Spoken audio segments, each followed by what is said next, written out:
Bantul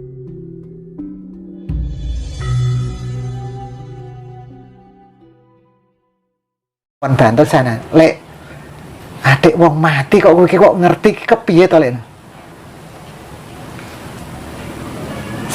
Wong waras wiris, orang sehat walafiat. Tak sebutkan kapan, tahun berapa dia mati, bulan berapa, tanggal berapa, jam berapa, bahkan detikan pun saya sanggup. Makanya untuk merekam Einstein itu seperti apa, Simbah tahu persis. Oh, berarti nggak ketemu langsung, nggak berarti ya? Iya, dia merekam, iya. Dia bisa melihat. Oh, jadi Mbah Mujono itu dia bisa membaca kehidupan di masa lalu dan kehidupan di masa akan yang akan datang pun bisa. Iya. Kecuali membaca dan mendeteksi manusia pertama tadi ya. Iya. Iya. Tergantung. Ada bocoran nggak Pak Gun? Yang disampaikan ke Pak Gun gitu. Indonesia nanti bakal akan seperti ini loh Gun gitu. Ada nggak? Mungkin seperti saya ceritakan nih Mas. Iya, iya. Tahun 2010 waktu Pak Jokowi jadi wali kota Solo. Mbah Jono dulu ada di rumah saya, Jatisari, Sawan, Ponjong, Gunung Kidul. Saya menanyakan waktu itu Gubernur Jawa Tengah Pak Bibit Waluyo, wakilnya Ibu Rustri Ningsih dari Kebumen itu ya. Nah, ada berita bahwa Bu Rustri Ningsih itu mau maju jadi Gubernur Jawa Tengah. Berarti nanti akan bersaing dengan Pak Bibit Waluyo.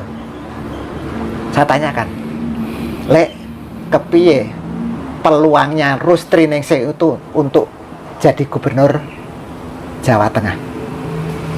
Ora payu, nggak laku. Itu ya. Jadi Rustri Ningsih nggak laku dan terbukti yang direkomendasi oleh partai PDIP pun bukan Rustri Ningsih. Padahal Rustri Ningsih kan dia juga kader PDIP, dia wakil gubernur, harusnya dia kan secara nama dia lebih unggul karena dia sudah menjadi wakil 1 periode. Ternyata dari PDIP itu yang direkomendasi adalah Pak Ganjar. Nah, kemudian Simbah tidak saya tanya ngendi kok gini, Gun, Jokowi sesuk arep tak dadekke wakil presiden, arep tak pasangke Prabowo. Artinya calon presidennya Pak Prabowo, calon wakil presidennya Pak Jokowi. Neng sesuk arep tak dadekke gubernur Jakarta sik Kraketan Gur Sedilo. Tahun 2010 belum ada rasa-rasan Jokowi maju loh. Terbukti setelah Pilkada DKI PDIP mengusung Jokowi dan ternyata menang. Lah, setelah Jokowi menang 2014 ada pemilu untuk memilih legislatif. Dulu presiden belum bersamaan. Saya tanya Mbah Jono, lek adik Jokowi kok tak dadekke calon presiden. Gerindra itu, Prabowo kan pemilik Gerindra. Gerindra itu adalah partai gurem. Karena urutan 9, urutan 10 partai Hanura punya Pak Wiranto. Oragun. Gerindra sesuk arep tak dadekke pemenang pemilu urutan ketiga. Pertama PDI, kedua Golkar, ketiga Gerindra sebelum pemilu. Setelah pemilu yang terjadi apa? Persis seperti itu. Bahkan dulu sebelum pemilu itu saya sowan dengan Ketua Umum Gerindra saat itu, Profesor Dr. Insinyur Soehardi. Dia dekan Fakultas Pertanian Gadjah Mada. Ketua umumnya pun tidak berpikir kalau Gerindra itu bisa menjadi 3 besar. Tapi saya sudah sowan ke dalamnya, itu jalan Kaliurang kilometer 9,8 kalau nggak salah. Pak derek nempangaken dalam keponakanipun Mbah Mujono untuk pemilu 2014 Gerindra akan dimenangkan Mbah Mujono menjadi pemenang urutan ketiga. Yang pertama PDI, kedua Golkar, ketiga Gerindra. Matur nuwun Mas, matur nuwun Mas. Dan terbukti apa yang dikatakan Imam Mahjong.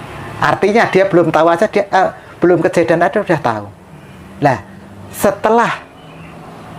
setelah pemilu, kemudian PDIP ternyata mengusung Pak Jokowi, kabarnya akan mengusung Pak Jokowi. Otomatis nalar saya akan mengatakan bahwa tidak mungkin Jokowi itu diusung oleh PDIP hanya untuk diwakilkan Prabowo. Karena apa? PDIP pada saat itu pemenang pemilu urutan pertama, mesti akan dijadikan calon presiden. Saya matur dengan Mbah Mujono, lek iki Jokowi iki malah harap diusung PDIP. Orang mungkin PDIP kan musung Jokowi karena dadi wakil ke Pak Prabowo, mesti harus didadekke calon presiden. Lah kepiye lek nek Prabowo itu nanti berhadapan dengan Jokowi? Gun, wong kaya Jokowi iki nek pilihan mesti dadine. Jawabannya seperti itu. Nek Prabowo mrene 5 menit weh, aku sanggup dadekke Prabowo dadi presiden. Prabowo akhirnya ke sana. Enggak. Sudah berkali-kali waktu kampanye di Sukoharjo katanya mau mampir ke Simbah, saya lari ke Sewon, nunggu saya ngabari Simbah. Pak Prabowo kampanye di Sukoharjo nanti mampir. Oh ya Gun, tak tunggu 5 menit Prabowo tadi. Ternyata nggak jadi. Menjelang Pilpres, Pak Prabowo di Keraton Jogja dari siang sampai setengah 10 malam.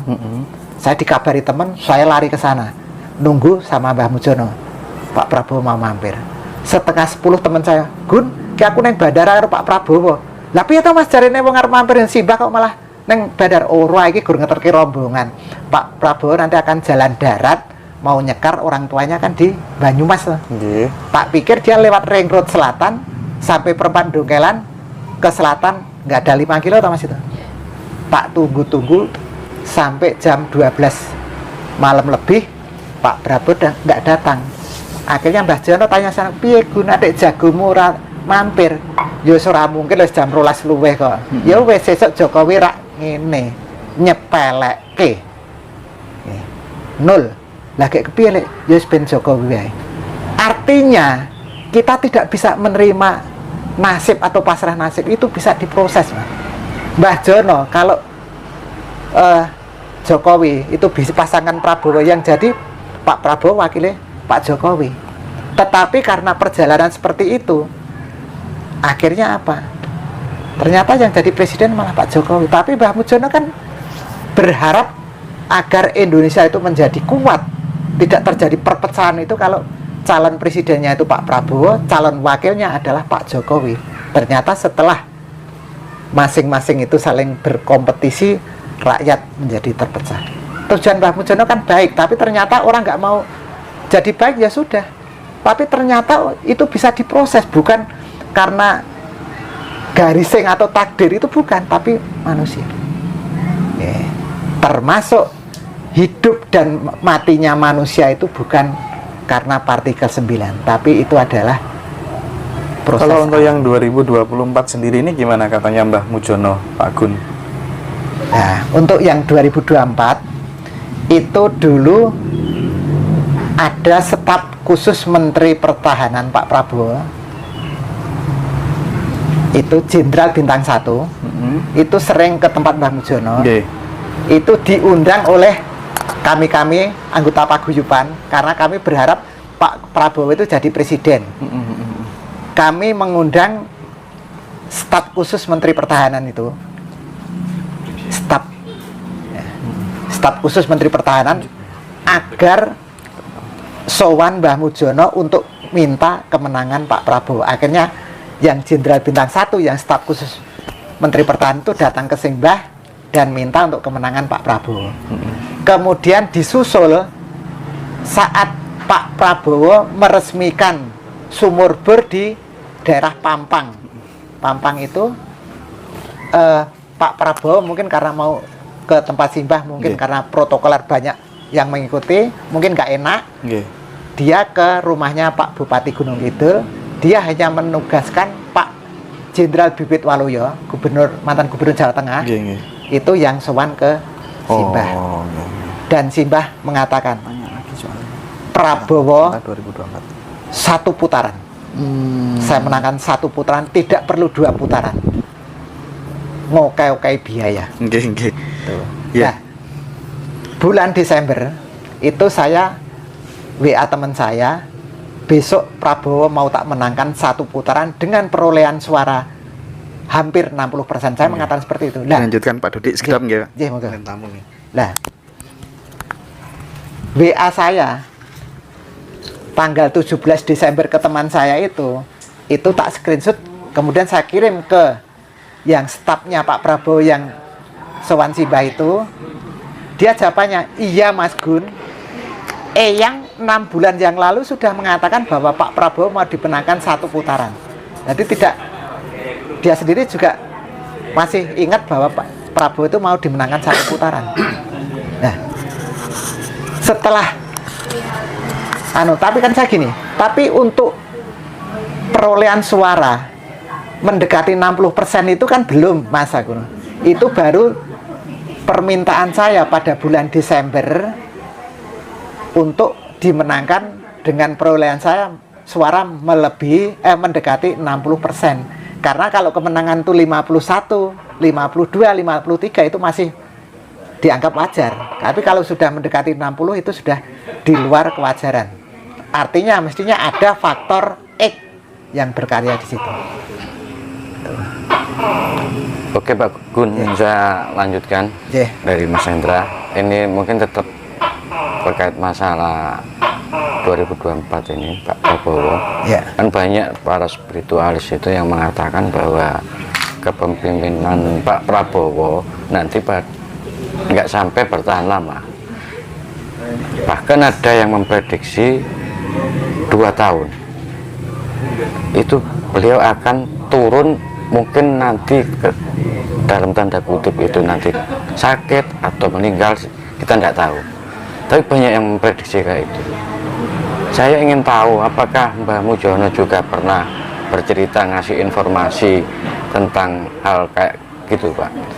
Mbah Mujono tidak pernah mengatakan itu karena Mbah Mujono mungkin belum pernah melihat ke depan itu seperti apa. Tetapi Mbah Mujono itu dia melihat ke depan disesuaikan dengan seperti yang kemarin disampaikan pada waktu pengantar itu ya, perubahan peradaban. Jadi yang berkaitan dengan perubahan peradaban. Ya.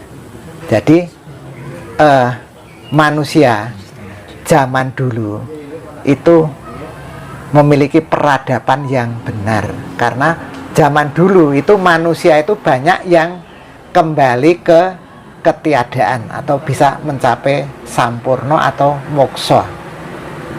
Ya. Nah, sekarang manusia itu sudah lazim besok mati.